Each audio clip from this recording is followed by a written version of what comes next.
Judul renungan kita hari ini ialah ketika pengharapan hampir padam. Firman Tuhan diambil dari kitab Mazmur pasal 42 ayat 6. Beginilah sabda Tuhan, mengapa engkau tertekan, hai jiwaku, dan gelisah di dalam diriku? Berharaplah kepada Tuhan, sebab aku akan bersyukur lagi kepadanya, penolongku dan Tuhanku. Seorang pria pernah bersaksi tentang masa tergelap dalam hidupnya. Ia adalah seorang kepala keluarga yang setia bekerja selama belasan tahun di sebuah perusahaan swasta. Namun tiba-tiba terjadi pemutusan hubungan kerja. Dalam hitungan minggu, tabungan menipis, cicilan menunggu, dan anak-anak tetap membutuhkan biaya sekolah. Ia merasa gagal. Setiap pagi ia bangun dengan perasaan berat, seolah-olah masa depan tertutup kabut tebal. Ia tetap berdoa, tetapi doanya terasa hampa.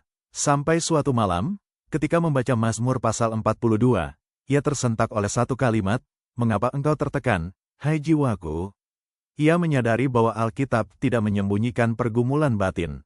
Bahkan seorang pemazmur pun pernah berada di titik hampir putus asa. Namun ayat itu tidak berhenti pada keluhan. Ayat itu berlanjut dengan perintah, berharaplah kepada Tuhan. Sejak malam itu, ia mulai belajar berbicara kepada jiwanya sendiri dengan mengarahkannya kembali kepada Tuhan. Mazmur pasal 42 adalah gambaran dinamika batin seorang percaya. Ada kerinduan, ada air mata, ada ejekan dari luar, dan ada kegelisahan dari dalam. Pemazmur tidak menyangkal tekanan itu. Ia menyebutnya dengan jelas, tertekan dan gelisah. Tetapi yang menarik, ia tidak membiarkan perasaan itu menjadi suara terakhir. Ia mengonfrontasi dirinya sendiri dengan kebenaran tentang Tuhan. Disinilah letak kekuatan rohani, bukan pada ketiadaan masalah, tetapi pada keputusan untuk tetap berharap. Pertama, akuilah kondisi jiwa dengan jujur di hadapan Tuhan. Iman yang sehat bukanlah iman yang menutup-nutupi luka. Pemazmur mengakui kegelisahan batinnya. Kejujuran rohani adalah langkah awal pemulihan. Ketika kita berpura-pura kuat, kita justru menjauh dari anugerah yang memulihkan. Datanglah kepada Tuhan apa adanya. Ia tidak menolak hati yang remuk. Justru dalam pengakuan yang tulus, Roh Kudus bekerja memulihkan dan menenangkan jiwa. Kedua, arahkan kembali jiwa kepada pengharapan yang benar. Kata, berharaplah, menunjukkan tindakan aktif dan disengaja. Pengharapan bukan sekadar optimisme psikologis, melainkan kepercayaan yang berakar pada karakter Tuhan. Dunia menawarkan harapan yang rapuh yaitu bergantung pada ekonomi, relasi, atau prestasi. Namun pengharapan kepada Tuhan berdiri di atas kesetiaannya yang kekal. Ketika situasi tidak berubah, kita tetap dapat bersandar pada Dia yang tidak pernah berubah. Mengarahkan jiwa kepada Tuhan berarti menundukkan pikiran dan emosi kepada kebenaran firman-Nya. Ketiga, peliharalah memori iman tentang pertolongan Tuhan. Pemazmur berkata, aku akan bersyukur lagi kepadanya. Ada nada keyakinan bahwa masa depan tidak akan selamanya gelap. Ia mengingat bahwa Tuhan pernah menolongnya, dan ia akan melakukannya lagi.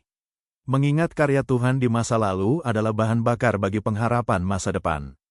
Ketika kita menuliskan atau merenungkan pengalaman pertolongan Tuhan, iman kita diperkuat. Kita belajar melihat bahwa kesetiaannya tidak pernah terputus. Barangkali hari ini jiwa kita sedang letih. Mungkin doa terasa berat dan situasi belum menunjukkan perubahan. Namun Mazmur pasal 42 ayat 6 mengajarkan bahwa pengharapan bukanlah hasil dari keadaan yang ideal, melainkan keputusan iman di tengah tekanan. Ketika pengharapan hampir padam, jangan biarkan keputusasaan menjadi suara dominan.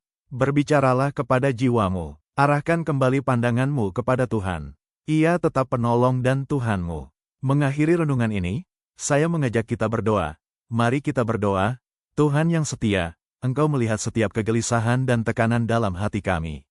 Ketika jiwa kami tertekan dan pengharapan hampir padam, tolong kami untuk tidak menyerah.